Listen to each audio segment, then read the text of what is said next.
In the Middle Ages, Mary Magdalene was one of the most beloved of saints, yet she followed none of the rules ascribed to women of the time. She preached, she was a witness, she had tremendous authority. How could she have been so revered? A 15th century drama called The Digby Mary Magdalene offers some answers. Specifically, the playwright's choice of storyline and the way he portrays Mary help explain how she was so beloved even as she transgressed societal boundaries. The Digby Mary Magdalene is a rousing 3-hour production about Mary Magdalene's life. There are dozens of characters, multiple scene changes, and even storms at sea.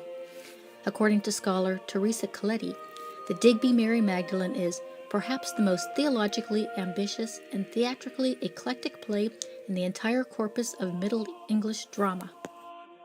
The play comes from East Anglia, an area rich in medieval liturgical dramas. The playwright is unknown. Scholars believe the drama was performed in the large towns of East Anglia, such as King's Lynn and Norwich. It is unknown exactly who comprised the audience. One thing is certain, though. They were well acquainted with Saint Mary Magdalene. She was the subject of sermons, music, and paintings. There were churches and hospitals dedicated to her. Says scholar Joanne Fendon, Mary was a saint second only to the Virgin Mary.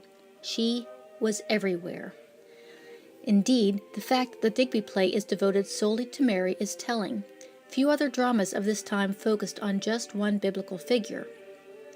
The playwright based the play on a number of popular works about the saints. One such work is The Golden Legend, a 13th century book about saints' lives.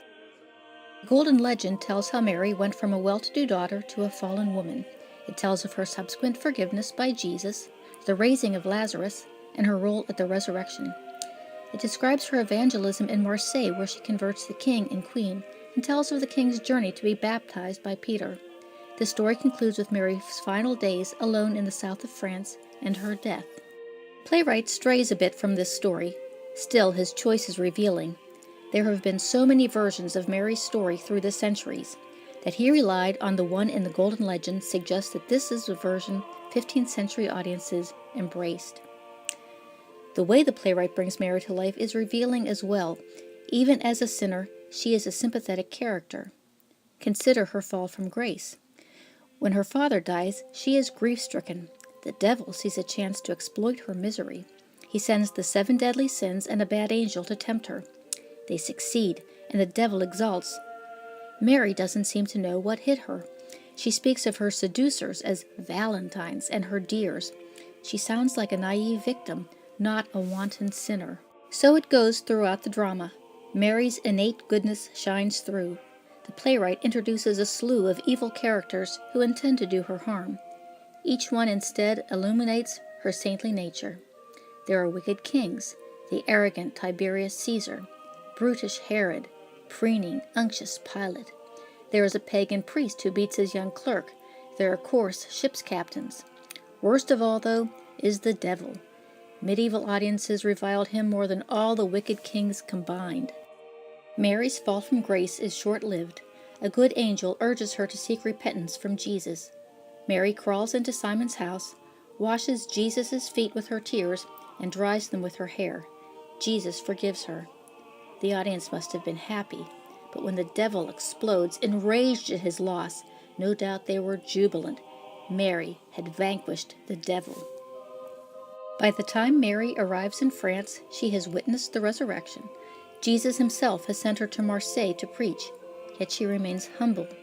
Speaking to the king of Marseille, Mary says simply, "Most meekly, my faith I recommend." The king and queen become Mary's first converts. The last scenes in the play show Mary in the wilderness. For 30 years, she has lived alone in prayer. The hermit priest gives her last rites. As she dies, the angels sing. The playwright has told her story so skillfully that by the end of the play, Mary Magdalene has achieved a kind of quiet heroism. She has earned the right to preach, to bear witness, to wield authority. But were medieval audiences convinced? The fact that Digby Mary Magdalene was performed well into the 16th century suggests that the answer is yes, indeed they were.